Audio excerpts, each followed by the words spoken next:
Bonjour à tous, bienvenue sur ma chaîne. Je vous propose ici de faire une petite vidéo sur un produit que je recherche depuis un petit moment. Alors, il s'agit en fait d'un disque à tronçonner diamant. Alors, vous allez me dire rien d'original jusque maintenant, parce que bon, des disques diamants, ça fait des années que ça existe. Sont énormément utilisés dans les métiers du bâtiment, hein, pour tronçonner tout ce qui est béton, briques, même céramique, carrelage pour les carreleurs. Donc c'est des disques qui sont fréquemment utilisés. La particularité de celui-ci, c'est en fait que c'est un disque à tronçonner diamant, mais qui est spécifique pour l'acier. En tout cas, tout ce qui est métaux. Alors, aussi bien l'acier, donc métaux ferreux, mais aussi métaux non ferreux comme l'aluminium. C'est un produit qui est relativement récent sur le marché. D'après ce que j'ai pu voir sur le net, je dirais que ça fait à peu près 2 ans que c'est commercialisé.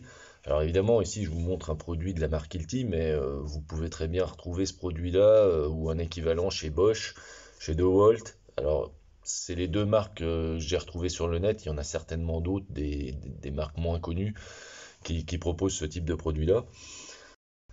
On peut comparer ce type de disque-là au disque à tronçonner fin qu'on utilise traditionnellement en chaudronnerie. Alors ces disques-là, je parle de disques de ce type-là, hein. Donc des disques qui ont une épaisseur très fine. Ici c'est du 1,6 mm, mais on peut en trouver des encore plus fins que ça, hein. Je crois de mémoire il y a 1, 2, voire même 1 mm d'épaisseur. Euh, alors c'est des disques qui, lorsqu'ils sont apparus sur le marché, ceux-ci là, hein, ces disques fins, ont vraiment révolutionné l'usage de la meuleuse d'angle pour tronçonner les aciers, dans le sens où c'est des disques qui avaient un rendement nettement supérieur en termes de coupe aux disques de 3,2 voire 4 mm qu'on employait avant. Alors, on a une vitesse de coupe bien plus élevée, on a une finesse de travail qui est nettement supérieure. Et par contre, on avait un gros souci avec ces disques-là, c'est que l'usure du disque est fatalement beaucoup plus rapide qu'avec un disque plus épais qui est utilisé sur ce type de machine. Autre inconvénient de ce type de disque-là, hein, c'est évidemment des disques qui ont une date de péremption. Donc, si vous les stockez trop longtemps, en théorie, vous ne pouvez plus les utiliser passé la date de péremption. On peut aussi noter sur ces disques-là un inconvénient majeur qui est en grande partie lié à leur faible épaisseur, c'est la fragilité des disques. Effectivement, non seulement ces disques-là s'usent plus vite, mais en plus, ils ont une fragilité importante, d'où un risque plus élevé à l'utilisation. En effet, à l'usage, alors je ne vais pas prendre un disque neuf pour vous faire l'exemple, mais vous prenez, donc c'est le même disque, hein, sauf qu'il est usé, un disque comme ça a une résistance à la flexion qui est très faible et une résistance au choc aussi très faible. Ce qui veut dire que si par malheur vous avez un blocage du disque dans la pièce, le disque se fait pincer, vous laissez malencontreusement la meuleuse vous échappe des mains ou a tendance à riper et vient taper sur la pièce, vous risquez de casser ce disque. Et quand je vous dis vous risquez de le casser, il se casse très facilement. Pour exemple, là je force pas comme un malade, mais regardez, le disque je l'ai cassé en un rien de temps. Or un disque comme ça, bon bah faut savoir que ça tourne à une vitesse qui est très élevée. Une machine pour du disque de 125 par exemple, c'est entre 10 et 12 000 tours minute. Vous vous rendez compte de ce que ça peut donner quand un morceau comme ça s'échappe de la meuleuse à 10 ou 12 000 tours minute. Si vous atterrit dans la figure, ben voilà, ça pardonne pas. Autre inconvénient de ces disques fins, c'est donc cette usure, je vous disais, rapide. Et ben, ce que ça engendre, c'est que vous avez une diminution du diamètre du disque. Forcément, en diminuant le diamètre du disque, vous diminuez la vitesse de coupe tangentielle donc, du disque. Et en diminuant cette vitesse de coupe, vous diminuez l'efficacité de coupe de ce disque. Autre chose, forcément, le diamètre diminuant, vous diminuez aussi la capacité de coupe du disque. Donc ça, ce sont un certain nombre d'inconvénients liés à ces disques-là. Après, on pourrait aussi parler du tarif de ces disques-là qui vit aussi, on va dire, la fourchette, c'est entre 1,50 € pour des disques de bas de gamme, donc pas forcément de la très bonne qualité de disque, et on peut monter à plus de 3 € l'unité. C'est pour toutes ces raisons que je me suis intéressé donc à ces fameux disques diamants qui permettent de tronçonner l'acier. Alors effectivement, un disque diamant, tout le monde le sait, l'usure ne se fait pas sur le diamètre. Il ne s'use pas en réduisant son diamètre. Ce qui s'use, en fait, c'est l'abrasion des diamants qui fait que la coupe sera de moins en moins bonne avec un disque diamant au fur et à mesure de l'usage. Alors, ce qui veut dire que le diamètre ne diminuant pas, on conserve la vitesse de coupe tangentielle, donc on conserve une bonne caractéristique de coupe. De plus, la capacité de coupe, elle, le disque diminuant pas, elle reste identique tout le temps. Alors ça, ce sont déjà deux avantages qui sont très importants. L'autre avantage qu'on peut noter, c'est la résistance du disque. Ah oui, souvenez-vous, je vous ai dit, un disque comme ça, il ne supporte ni les chocs, ni la flexion. Prenez un disque diamant, qui a quand même une structure acier qui est très résistante. Ici, on est sur un disque qui fait 1,3 mm d'épaisseur, mais qui est en acier, donc qui ne risque pas de se casser avec un choc, sauf un choc extrêmement important, mais là, on ne parle plus de choc classique, et qui en plus aura une bonne résistance à la flexion. Donc on diminue aussi le risque potentiel de casser le disque, donc les risques liés à la rupture d'un disque, qui sont les projections d'un morceau de disque, et aussi le déséquilibre de la machine, lié au fait que quand votre disque est cassé, après votre machine, vous avez un bas lourd. En résumé, on peut dire que ce disque-là garde des paramètres de coupe constants tout au long de son existence, tout au long de son usage. Autre avantage non négligeable, tout à l'heure je vous parlais du prix des disques fins à tronçonner classiques. On disait que ça oscillait entre 1,50 € et 3 € l'unité. Ici, vous êtes sur un format de disque dont le prix oscille, selon les constructeurs, entre, on va dire, 20 et 40 €.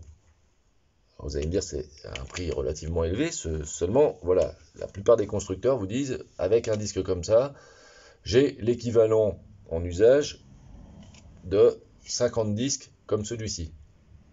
Alors le calcul est vite fait, si je prends une moyenne de prix à 2 € le disque, ça veut dire que avec un disque comme ça, vous avez l'équivalent de 100 € de disques comme ça, voire plus. Donc on voit qu'il y a quand même une économie substantielle à faire en utilisant des disques comme ça. Maintenant la question qui se pose, et là je vais faire des tests de coupe juste après, est-ce que ces disques-là ont une qualité de coupe qui est comparable aux disques fins classiques? Donc là il va falloir qu'on fasse des tests de coupe, voir un petit peu la vitesse de coupe, si elle est équivalente, si la finesse de travail est équivalente, et si finalement on peut utiliser ce type de disque là à la place de ce type de disque là. Voilà.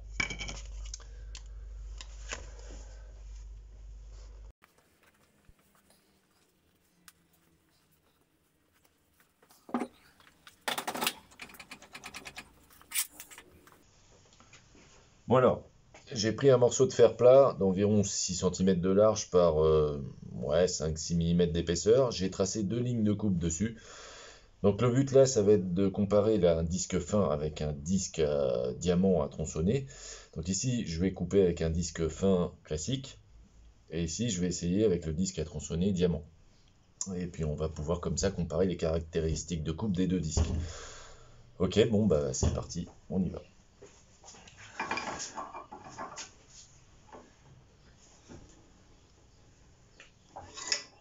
Bien entendu, lunettes.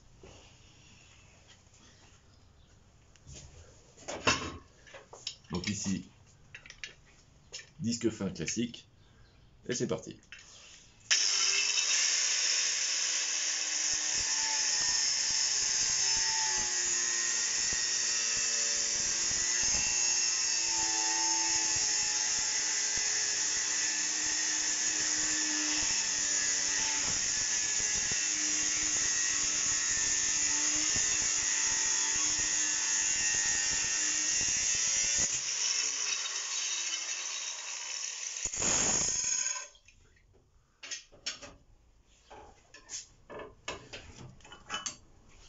Donc voilà ce que ça donne en termes de coupe, hein. Je ne sais pas si on voit bien avec la lumière. Bon, donc classique, hein, une vitesse de coupe qui est quand même relativement élevée, un débit qui est plutôt bon. L'usure sur le disque, finalement, là, on n'a pas fait une grosse découpe, donc il n'y a pas une usure phénoménale, mais on voit quand même que le disque, il a perdu, allez, 2 à 3 mm sur son diamètre. Voilà. Donc là, on va faire la même opération avec le disque diamant. Ici, on va bien serrer, pour pas que la pièce s'en aille. Donc ici, on change le disque. Alors, vous débranchez. Bien sûr, on bloque le disque. Sur un diamètre comme ça, c'est assez facile de le débloquer à la main. Donc ici, c'est le fameux disque Kilty que je vous ai présenté tout à l'heure. Inscription toujours vers le haut de la machine. On remet et on serre. Alors, inutile d'utiliser une clé pour serrer à la main, pour serrer bloqué. On peut très bien bloquer comme ça. Le disque il s'envolera jamais, j'ai toujours fait comme ça, je n'ai jamais eu de souci de ce côté-là. Voilà. Vous branchez votre machine et c'est parti pour un test.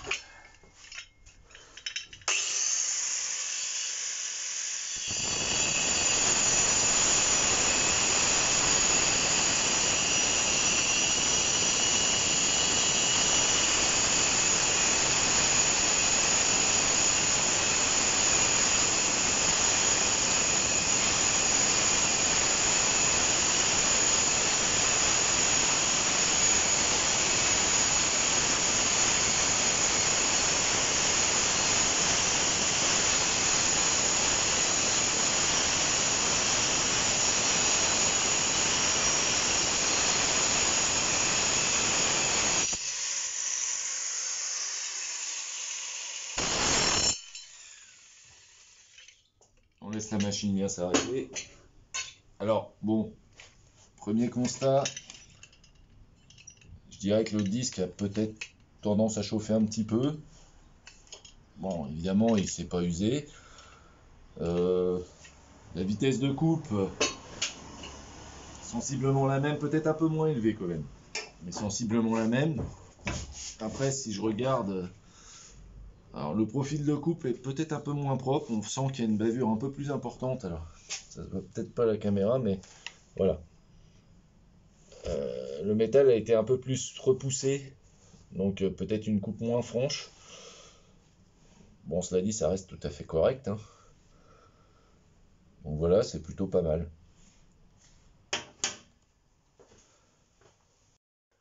Bon voilà, on en a fini avec les tests de coupe. Donc ici, je voulais revenir sur ce que je vous disais tout à l'heure, parce que je me suis aperçu qu'on n'était pas super bien cadré. Au niveau du trait de coupe, effectivement, avec le disque fin, ce qu'on s'aperçoit, c'est qu'on a une coupe qui est beaucoup plus nette qu'avec le disque diamant. Si je vous montre de profil, on voit qu'ici, on a une bavure qui est beaucoup moins importante. Alors, je sais pas, peut-être comme ça, on le verra mieux. Voilà, la bavure ici, là, est beaucoup moins importante. Si, par comparaison, je vous montre ici la pièce qui a été tronçonnée avec le disque diamant, c'est tout de suite, ça saute aux yeux, hein. On a beaucoup plus ici on a le métal qui a été repoussé vers l'extérieur et on voit que on dépasse quasiment de 3 à 4 mm. Donc, ce qui veut dire qu'on a une coupe qui est moins franche qu'avec un disque traditionnel. Bon, cela dit au passage, donc ça veut dire qu'on a peut-être un travail un peu moins propre, mais force est de constater que, en tout cas durant cet essai-là, j'ai pas une grosse différence en termes de vitesse de coupe entre les deux disques, ce qui veut dire qu'on a, en termes de productivité, c'est à peu près l'équivalent que ce soit un disque fin traditionnel ou un disque diamant. Alors en conclusion, je dirais qu'il y a énormément d'avantages au disque diamant.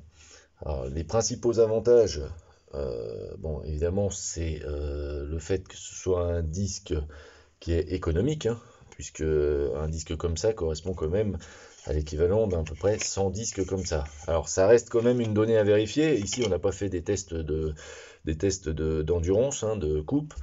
Il faudrait pour ça que on fasse une vidéo plus tard, après quelques semaines voire mois d'utilisation, pour vraiment pouvoir donner un avis sur ça. Est-ce que vraiment on peut considérer que ce disque-là est l'équivalent de 50 disques comme les disques fins. En termes de sécurité, par contre, il y a vraiment un avantage indéniable à ce disque-là. En effet, il y a un risque qui est extrêmement limité de casse du disque, voire pratiquement nul, et ça c'est un avantage indéniable. Alors, j'en ai pas parlé jusque-là, j'ai pas non plus montré cet exemple-là, mais moi il m'arrive, en tout cas on le voit fréquemment sur YouTube, des vidéos où les gens utilisent des meuleuses sans le carter de protection. Alors, quel est l'intérêt d'utiliser une meuleuse sans le carter de protection si ce n'est vous mettre en danger? L'intérêt, il est simple. Le carter de protection, c'est quand même un élément qui vous bouche une partie de la vision de ce que vous faites. Donc quand vous faites un travail de précision sur une meuleuse, le fait d'avoir le carter devant les yeux peut être un élément gênant. De plus, ce carter de protection, il a le désavantage de faciliter la centrifugation des étincelles autour du disque. Ce qui veut dire qu'en fait, vous retenez les étincelles autour du disque, elles font plusieurs tours avant d'être éjectées. Ça vient polluer en fait votre champ visuel au niveau du trait de coupe, et ce qui fait que vous voyez moins bien ce que vous faites. Souvent ça vous oblige à vous décaler pour bien voir le trait de coupe. Si vous mettez pile à l'aplomb au-dessus, vous ne le voyez pas à cause du carter et à cause de ces fameuses étincelles. Or, utiliser une meuleuse sans carter, on le sait, c'est dangereux. Si votre disque vient à casser, l'élément qui va ou les éléments qui vont être éjectés ont de gros risques de partir dans une direction des conséquences dramatiques, même en portant des EPI qui vont bien. Les lunettes ne vont pas vous protéger le restant du visage. Vous pouvez avoir des visières intégrales, mais plus on porte d'EPI, on le sait, plus le confort de travail va être lésé. Vous aurez un champ visuel qui sera altéré, vous travaillerez de manière beaucoup moins confortable, et du coup peut-être que vous vous mettez aussi un petit peu en danger face à ça. En tout cas, le fait d'avoir un disque comme celui-ci, un disque diamant, ça évite ce risque-là. Alors évidemment, le carter n'a pas que cette utilité. Le carter, je ne sais pas si vous avez fait attention tout à l'heure quand je tronçonnais, mais il me servait aussi de garde-main. C'est-à-dire que j'avais mon doigt qui était posé sur le carter. Alors pour faire simple, je vais vous reprendre une meuleuse et je vais vous montrer. Et vous allez comprendre ce que je veux dire. Donc voilà la meuleuse que j'ai employée tout à l'heure. Donc elle est toujours équipée avec le disque diamant. Cette meuleuse, il y a toujours le carter dessus. Alors vous voyez, le carter, effectivement, il protège une grande surface du disque. Et il me sert donc, comme je vous disais, de garde-main. Ici, je pose mon doigt. Alors quand je travaille avec la meuleuse, je peux aussi m'aider de l'autre main, m'appuyer sur le disque. Ça me permet de guider ma meuleuse pour avoir un angle approprié quand je fais un travail fin. Par contre, l'inconvénient, c'est que mon champ visuel est réduit. Je ne vois pas correctement le disque de ce côté-là. Autre inconvénient du carter, dans certaines positions, vous avez besoin d'utiliser des surfaces de disque qui sont masquées par le carter. Quand vous avez un espace de travail réduit, quand vous voulez travailler finement sur le dessus du disque. Et le carter donc va constituer une gêne pour le travail. Seulement voilà, quand vous le supprimez, alors vous avez, certes, vous n'aurez plus cette garde-main, bon là ça veut dire qu'il faudra être beaucoup plus vigilant, mais là où la vigilance ne vous servira pas à grand chose, c'est si jamais vous bloquez le disque et qu'il casse. Et là, le risque c'est de se prendre un morceau de disque dans la figure. Et bien avec ce type de disque là, vous n'aurez plus ce souci là. D'où un énorme avantage pour ces disques-là. Alors si je vous montre, je vais vous démonter le disque. Je vais vous montrer un peu ce que ça donne sans carter. Voilà, vous tirez le carter. et vous remettez l'écrou qui va bien. Donc avec le disque. Comme ça, vous allez bien comprendre un petit peu la problématique. Donc, vous pouvez bloquer votre disque à la main. Hein. Là, je ne bloque pas trop. Donc là, vous voyez, on a une meuleuse sans carter, donc sans obstacle à la vue. Si vous vous mettez d'aplomb au-dessus, vous voyez parfaitement où votre disque vient se positionner. D'accord? Je peux suivre une ligne et mon champ visuel n'est pas altéré. Par contre, attention, si par mégarde je viens à poser mon doigt là, hop, je me fais couper le bout du doigt. D'où l'intérêt d'être extrêmement vigilant si on s'amuse, enfin si on souhaite travailler son carter. Réservé aux utilisateurs avertis et qui savent ce qu'ils font. La sécurité, c'est avant tout du bon sens et savoir ce qu'on fait et avec quoi on travaille. Alors c'est vrai que sur YouTube, on trouve énormément de vidéos avec des gens qui travaillent sans carter, mais avec ce type de disque-là. Ça, c'est à proscrire absolument. Le risque, il est énorme, quoi. Énorme. Il y a des images qui circulent, vous pouvez facilement trouver des illustrations de gens qui se sont pris des morceaux de disque en plein visage, qui se sont parfois même crevés les yeux, parce qu'ils travaillaient sans carter. Voilà, donc ça c'était un petit aparté sur l'utilisation d'une meuleuse sans carter, qui est à mon sens rendu possible avec ce type de disque-là. Donc, les avantages, hein, pour conclure avec les disques diamants pour l'acier, je dirais qu'ils sont triples. Donc, un avantage qui est certainement économique, bien que ça reste à vérifier, mais je pense que c'est le cas. Une sécurité largement accrue.